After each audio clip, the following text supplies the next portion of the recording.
Hi friends, good evening all. Welcome to our channel R3 TV. Here is a non-spoiler genuine review of Vijay Thalapathi's GOAT. Vijay Thalapathi the greatest of all time in Tamil industry.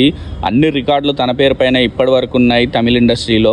And లేటెస్ట్గా తన political entry పైన కూడా తను comments చేశాడు. And party logo అవన్నీ songs కూడా అన్ని launch చేశాడు. ఈ సినిమా పైన చాలా ఎక్స్పెక్టేషన్స్ ఉన్నాయి ఫ్యాన్స్లో. అండ్ ఈ సినిమా ఆల్రెడీ యూఎస్లో పడిపోయింది. అండ్ ప్రీమియర్ షోస్ కూడా ఆల్రెడీ పడిపోయాయి. మరి ఇంత హైప్తో వచ్చిన సినిమాకి మనకున్న జెన్యూన్ సోర్సెస్ ద్వారా యూఎస్ నుండి వస్తున్న రిపోర్ట్స్ ద్వారా నేను మీకు రివ్యూ ఏంటన్నది ఈ వీడియోలో చెప్పబోతున్నాను. స్టోరీ వచ్చేసి చాలా simple and regular action drama లానే ఉంటుంది. తండ్రి కొడుకుల స్టోరీ అన్నమాట. అండ్ తండ్రి వచ్చేసి ఒక రా ఏజెంట్. తను చాలా మిషన్స్ కంప్లీట్ చేస్తాడు.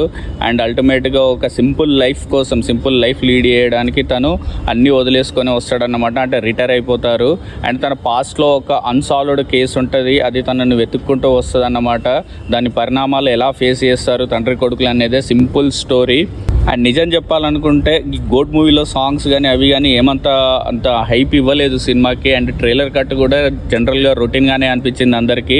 కొంతమందికి అయితే ఎక్స్పెక్టేషన్స్ కూడా ఏం పెట్టుకోలేదు. లియో పైన చాలా ఎక్స్పెక్టేషన్స్ ఉంటాయి, కానీ ఈ సినిమా పైన చాలామంది ఎక్స్పెక్టేషన్స్ ఏం పెట్టుకోలేదు. టు బీ ఫ్రాంక్, తెలుగులో మన బుక్ మై షోలో కనుక చూస్తే అన్ని గ్రీన్ కలరే ఉన్నాయి. అండ్ చాలా వరకు అసలు ఇంకా ఐమాక్స్లో కూడా అసలు టికెట్స్ ఓపెన్ కాలేదన్నమాట. అసలు ఓపెన్ అవుతుందో లేదో కూడా మనకు తెలియదు. ఎక్స్పెక్టేషన్స్ అయితే చాలా తక్కువ ఉన్నాయి. అండ్ మన తెలుగులో మైత్రి మూవీ మేకర్స్ వాళ్ళు ఈ సినిమాని కొన్నారన్నమాట. సుమారు 21 కోట్లకు కొన్నారు. ఏపీ రైట్స్ వచ్చేసి 12 crores ఉన్నాయి. అందులో టోటల్ బ్రేక్ ఈవెన్ వచ్చేసి 35 crores ఓన్లీ మన తెలుగు వరకే. ఏపీ అండ్ తెలంగాణ వరకు 35 కోట్ల గ్రాస్ వసూలు చేయాల్సింది సినిమా హిట్ అనిపించుకోవాలంటే.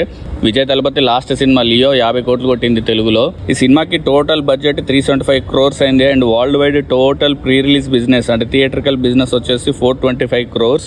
మరి అంత కలెక్ట్ చేస్తుందో లేదో అనేది కొంచెం డౌట్గానే ఉంది. అడ్వాన్స్ బుకింగ్స్ ఇవన్నీ చూస్తుంటే యూఎస్ నుండి అయితే కొంత మిక్స్డ్ రిపోర్ట్స్ వస్తున్నాయి అన్నమాట.